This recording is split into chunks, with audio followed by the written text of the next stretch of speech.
FAIRtax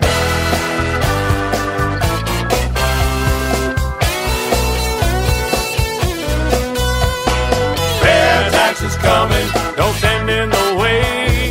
FAIRtax is coming across the USA. FAIRtax is coming, clean up this mess. We got to get rid of the IRS. Hey, hey! Hey, hey! Hello, welcome again to FAIRtax Power Radio. I'm Bob Paxton. And I'm Ron Molero. And we are the FAIRtax Guys. And I'll tell you what, after last episode when we went over who opposes the fair tax and why, my blood is still boiling. Yeah. The people that work for me are working that hard against my best interest, and they are doing that. We need to tell them you're fired. Yep, you're absolutely right. We elect these folks to go to Congress once, and I've said this before, once they get inside the Beltway, they turn into geniuses, and they know how to direct every aspect of American lives. That's not why we sent them to Congress. And when it comes to the tax code, we want them to give us some relief. Now, yes, the H.R. 1 that was passed and signed by the president in last December, it has reduced the tax rate, it has made things better and so forth, but we still have the income tax. Yes, we got relief, not reform. That's right. And we're going to dig into that a little bit on this episode of FAIRtax Power Radio. But first, let's repeat how folks can get a hold of us. The FAIRtax Guys at gmail.com is the best way to send us a question or a comment, or our Facebook page. If you're on Facebook, you just look up The FAIRtax Guys, and we're placed there to leave comments and questions. And, of course, we love interacting with folks. Yeah. Whether it be by email or whether it be by Facebook. And hopefully when we get this new interactive our online streaming thing that we're working on going, and we can actually take some calls, live calls, that'll be fun. Yeah, that'll be great. And since it is streaming, it's over the internet, it means that anybody anywhere in the world, and especially across this great country, can listen to us and interact with us. So we're very excited about that, although Bob and I still have questions because it's kind of a new venture for us. Yeah, and again, this is probably going to mean that for the past couple of years when we've been doing FAIRtax Power Radio, a new episode would appear on Spreaker every Friday morning at like 6 in the morning. You got that set up for that?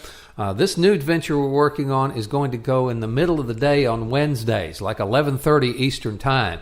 And so chances are real good we will just stream that on Spreaker as well. So new episodes will show up on Spreaker on Wednesday morning or Wednesday around noon instead of Friday morning. But we'll get more into that as this develops. Yeah. We still got a bunch of questions for these folks, but it's a great opportunity for us. Anytime we can do live radio, although, Bob is an experienced guy at doing live radio. I thought they meant a real terrestrial AM or FM radio station, but I found out it was streaming. But again, it's we'll work it. We'll work with it. Yep, that's right. We're still trainable.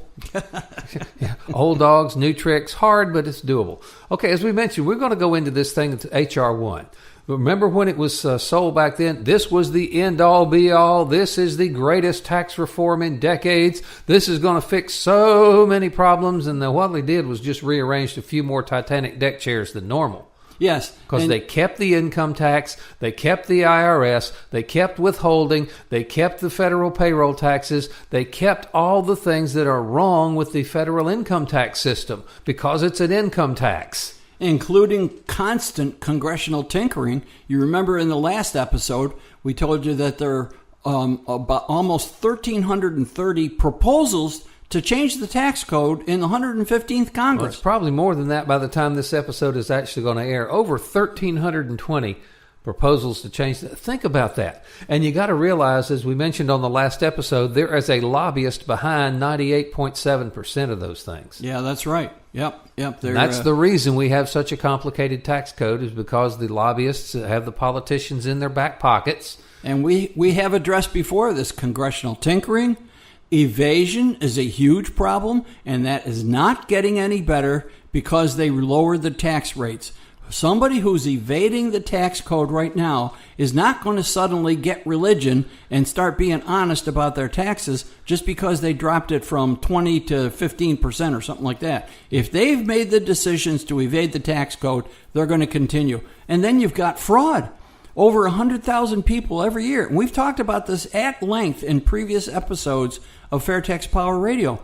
But over 100,000 people last year at this time fell victim to ID theft via the tax code. Somebody somehow stole their income tax return and filed, or their information, and filed a return in place of them. And then they found out that somebody already filed a tax return, and now they're in for a world hurt trying to resurrect their ID. So again, get this through your head. You cannot fix a system that is this badly broken. You've got to rip it out by the roots. You've got to replace it with something that works. You've got to replace it with something that is simple. You've got to replace it with something that is not easily prone to fraud, not easily prone to evasion. And the way you do that is you get rid of the income tax and you replace it with a consumption tax. And in this case, the fair tax is what we need to get to fix all the problems. And Bob said, we need to replace it with something that works. I get that question every once in a while. Well, how do we know the fair tax is going to work? Well, because it's already working. First off, 45 of the 50 states have a state sales tax. Do you hear much hoopla about the state sales tax and problems with it and people evading it and constant tinkering? So, no. How many people had to file a tax return in order to pay it? Yeah, geez. It's so simple. You go to the store, you buy something, the tax is included in the product you buy, and you're done. Okay? And plus, there are 9 states that have a sales tax only and no income tax, and their economies, such as where Bob and I live in Florida, are doing quite nicely and continue to do pretty good during the previous 10 years when the economy was not doing so well. So for those 9 states, their fair tax-like situation is working very well. So how do we know the fair tax is going to work? Because it's already working. And how do we know that the income tax doesn't work? Because it's been failing because for it's been failing years. For over 100 years. Absolutely. We want to get into this thing that you found from the National Association of Tax Professionals. Let's give credit where it's due. Yep. They came out with an analysis of this HR1. This is the actual tax reform or actual tax relief. I'm not going to call it reform. The tax relief package that was passed back at the end of last year. The president signed it last December. And so let me just read kind of the first paragraph here to you. It says, on December 22nd, President Trump signed into law the Tax Cuts and Jobs Act. This was arguably the most significant changes to the Internal Revenue Code in decades. Now, that should tell you something, because all they did was rearrange a few more Titanic deck chairs than usual. They did not reform the system. They just tweaked the current system. This law reduces tax rates for individuals, corporations, repeals many deductions, thus simplifying filing for many taxpayers. Now, this is what I bet most people do not know this. Most of the individual changes will expire at the end of 2025, meaning the old tax code rates and deductions will return in 2026 unless Congress passes another law before then. We did an episode a couple of weeks ago on tax extenders.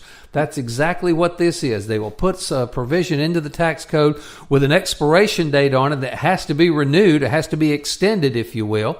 And so we got most of the individual changes that they touted as being the greatest tax reform on the planet has ever seen.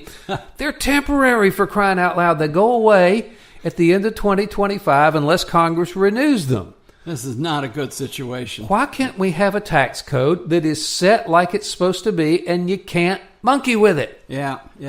And then it says, following are the most notable changes taking effect after December 31st, 2017. So right now. And it's followed by 9 pages of changes to the tax code. And that's just very briefly reviewing some of the changes. Now, it's got a couple of pages of tables here, and obviously we're not going to try to describe tax tables on radio. But they were supposed to reduce the brackets. There's still 7 of them. Yeah. And then just going through some of these titles here, they've got changes to the alternative minimum tax, changes to the estate tax exemption, changes to the standard deduction, changes to the personal exemptions, and the kiddie tax.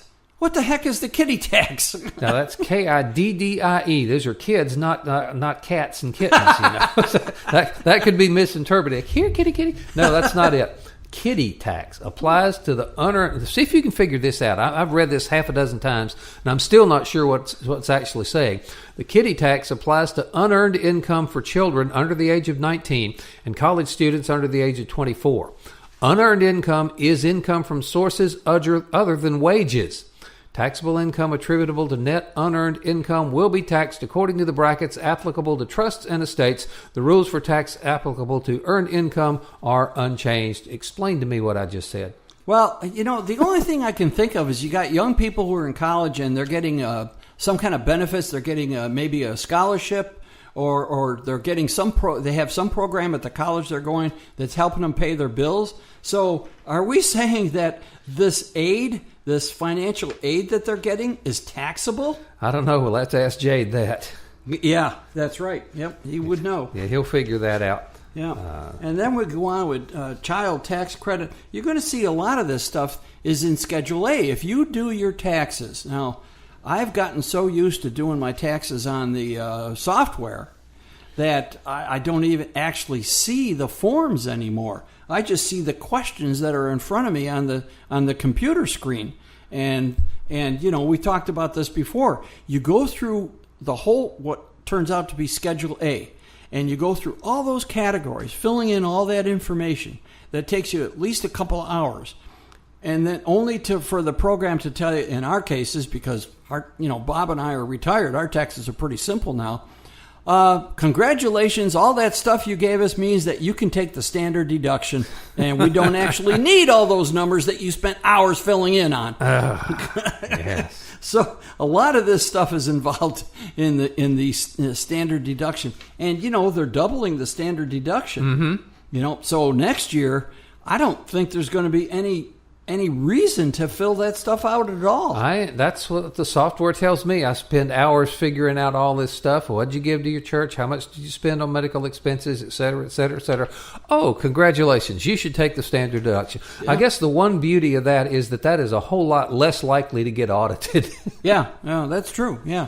Because the software, it shows you a little bar graph of, what your chances are of getting audited. And my taxes are so simple. We don't have a business. I'm not getting, I'm getting retirement distribution from my job and education and so forth. I get Social Security, and that's it. We don't have a job. We don't have expenses. I don't work part-time or anything.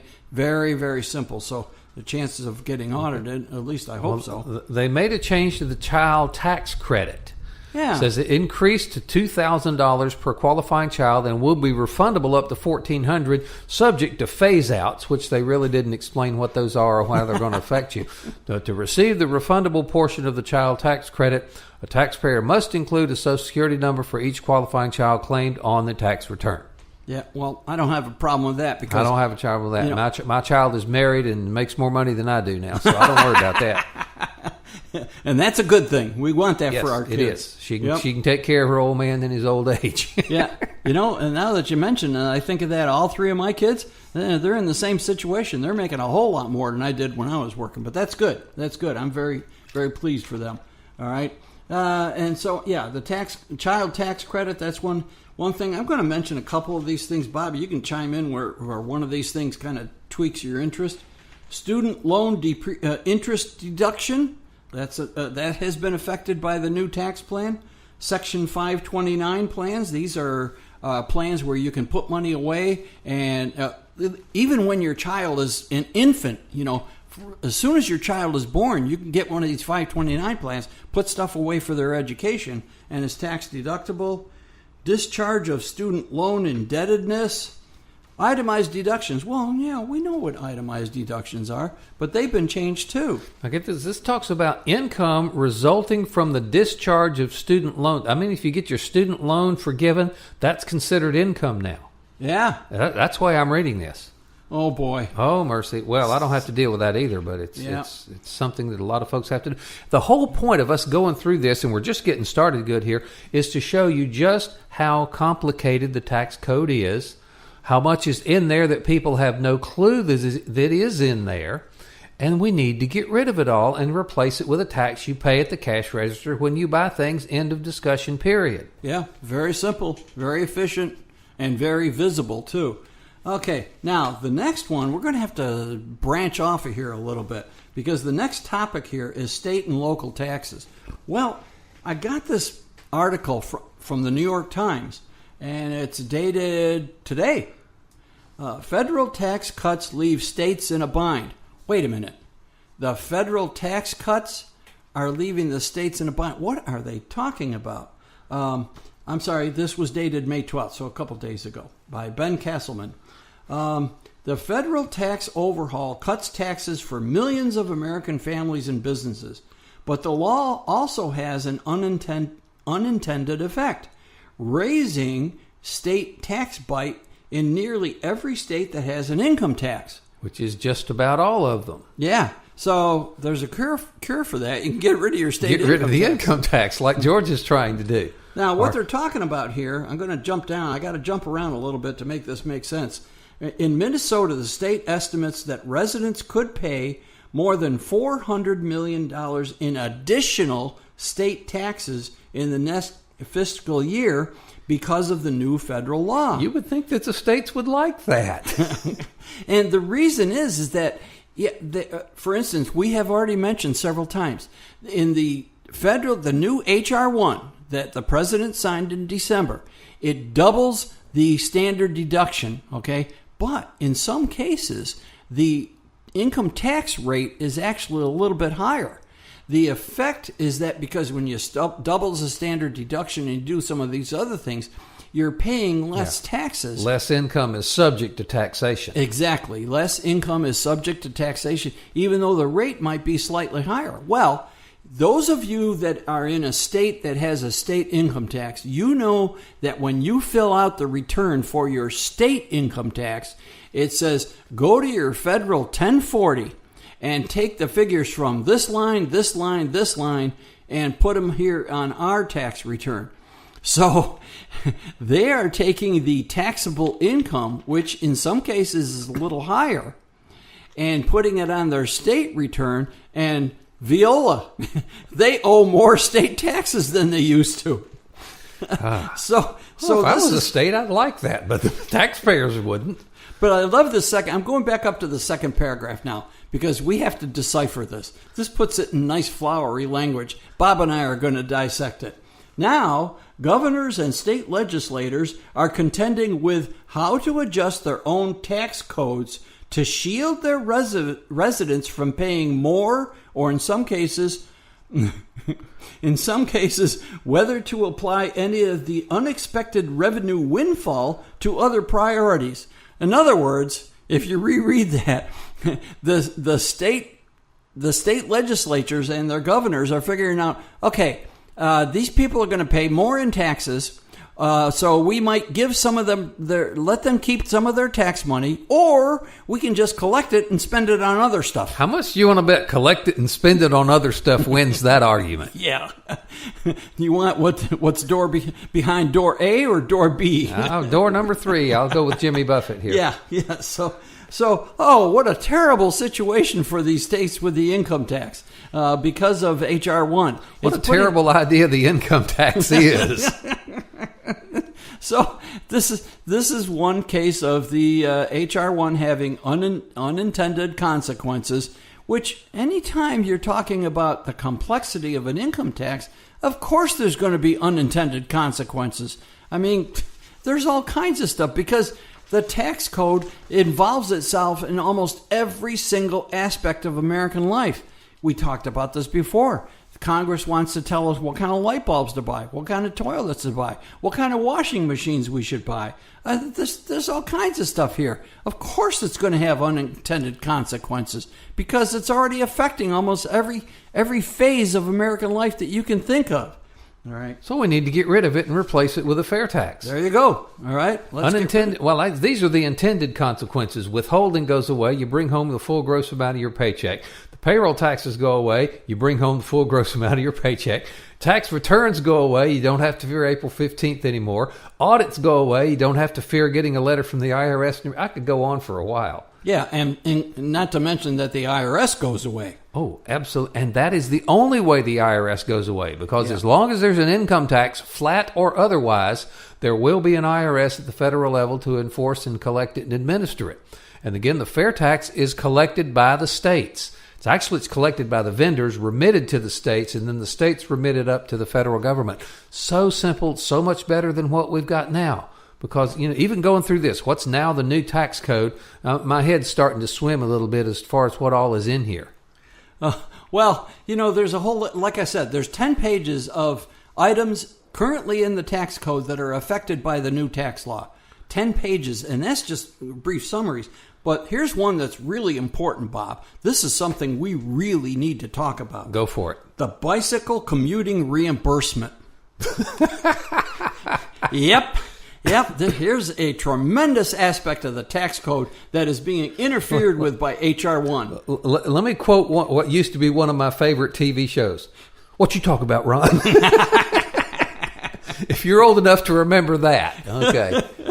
The exclusion from gross income and wages for qualified bicycle commuting reimbursements is up to $20 is suspended. Oh, how could they do that? They've suspended the $20 exemption for bicycle commuting. I had no clue that was in the tax code. I knew the municipal solid waste was there, but I did not know about this one. Oh, my gosh. And some of the more common things, moving expenses, reimbursements, alimony, Affordable Care Act. How much of this is under that expires in 2025 heading? Yeah, that's right. So there's all kinds of stuff here. Let's see. What are some of the alternative minimum tax?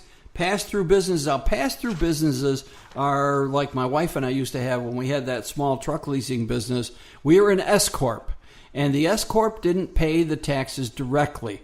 We gave I gave my QuickBooks file to my CPA at the end of the year. He went through it, found out what, figured out the K-1.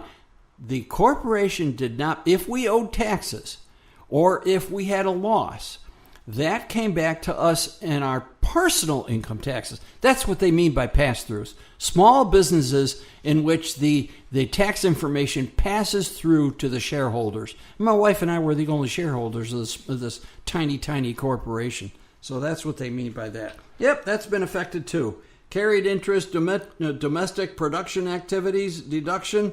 Yeah, called the DPAP. Yep. Like-kind exchanges, net operating losses. Well, we know what net operating losses are. If you have a loss in your business, that affects your taxes. Okay, this one, beginning with new divorces in 2019. Alimony payments to an ex-spouse are no longer deductible and are not taxable to the recipient. Now, hopefully that's something else I will never have to deal with, but that's in there. We certainly want to avoid that, okay? So I wish I could avoid the income tax. Of course, it's easier to avoid than evade the income tax than it is to evade the sales tax. And that is our goal here on FAIRtax Power Radio. We want to make taxpayers out of everybody. Yep. Legally avoid the income tax by getting rid of it. Yes. We have to get rid of it. This goes on and on and on with all these different vehicle depreciation, entertainment expenses. Oh, yeah, this is the one I was looking for. Okay. No deduction is allowed with respect to, 1, an activity generally considered to be entertainment, amusement, or recreation. 2, membership dues with respect to any club organized for business, pleasure, recreation, or social purposes. And number 3, a facility or portion thereof used in connection with any of the above items. So apparently you used to be able to deduct for entertainment, like, you take a client out to a show or something like that, and you could deduct that. Well, not anymore. No.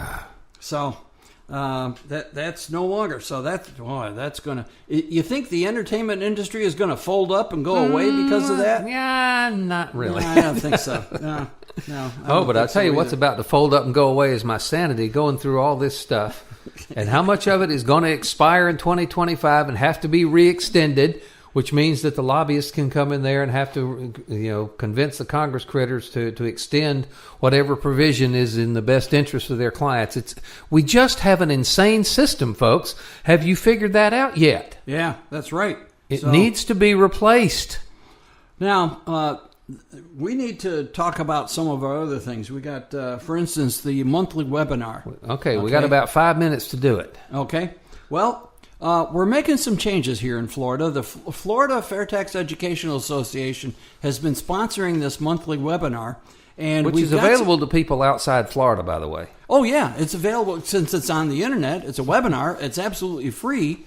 And this episode is going to air the day after what might be considered the last traditional FAIRtax webinar, okay? Because we're going to make some changes. Now, we're having a board meeting shortly after this episode airs, and the Florida FAIRtax, the board of directors for the Florida FAIRtax is going to decide some changes. But there are some capabilities here to go, like YouTube. There are other ways of getting the word out to people across the country without using a webinar. And we think that, maybe there are some better ways.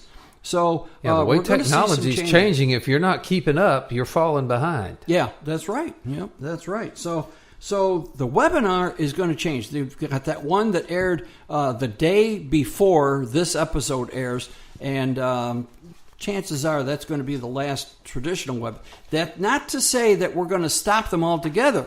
We're going to change them into a more friendly format, and it's going to be provided by our friend Jade Wally. Ooh, yeah. Yep. He's going to be the master of ceremonies, you might say. You talk about somebody that's worth listening to on tax policy. He has a partner in one of the biggest accounting firms on the planet.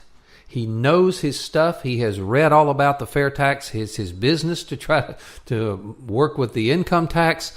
And he's just a cool guy. We were lucky to talk to him. Yeah, so we might change the webinar. We're going to, like I said, we're going to decide at the board meeting, but it could be like a FAIRtax Hangout or something like that. Maybe on that'll work. Google Hangouts or YouTube Live, something like that. So, anyways, keep tuned, and we'll let you know on our live radio show when we start that. Yeah, when we get that all figured out. We have a Facebook page, as Bob has mentioned before. You go to Facebook and look for the FAIRtax Guys, and there we are. And you'll see why we're on radio and not TV. Yes, and we will continue FAIRtax Power Radio on Spreaker. One way or the other, we will. Yeah, one way or another, we will continue. Hopefully we can do this by streaming whatever we're going to do in Gainesville, by streaming that live to Spreaker as well. Of course, that'll be audio only. Yeah. The rest of the stuff will have some video as well, so I'll have to bring my Rubik's Cubes and explain the difference between the FAIRtax and the flat tax and the income tax with my world-famous Rubik's Cube demonstration. But we can do that. Yep, and let us not forget the FAIRtax Logo Store. This is where you can buy palm cards, business cards, all kinds of stuff with FAIRtax logos on it. And you can buy a shirt. If you really want to help us out and put on, man a booth at an event and so forth, it's a good idea if you wear a FAIRtax shirt. Well, you can get them there at the FAIRtax Logo Store. Mm-hmm. So that's something we haven't mentioned in a while is Ebates. Oh, yes, that's true. Yep. You've seen the ads on TV. You can go to ebates.com. You can sign up for this Ebates, and anytime you do shopping online, click the Ebates, and you'll get a certain rebate. They call it, it's an electronic rebate, so that's why they call it. Well, once you've signed up for Ebates, you can go in there and direct your rebate to be sent to the Americans for Fair Taxation, and this is one of the ways that they're fundraising. So that's something you can look into, and we strongly encourage you to do that. All right. So again, and also talk to your Congress critters on PopVox. Yeah. POPVOX. Sign up for that as well. Tell all your friends and family about the FAIRtax Guys and FAIRtax Power Radio. We certainly appreciate you doing that. And that's just about going to wrap it up here. Just to say, we've got maybe about 30 seconds to go. What you want to do? Okay. The FAIRtax social website. Okay. Member.fairtax.org. Member.fairtax. It's a Facebook-like environment just for FAIRtax proponents, and we strongly recommend you go there and get involved. Help us out. All right, and that is going to wrap up this edition of FAIRtax Power Radio. I'm Bob Paxton. And I'm Ron Malero. We are the FAIRtax Guys, again reminding you, as we always do, that the FAIRtax is America's big solution, and once you understand it, you'll demand it. Fair tax is coming. Don't stand in the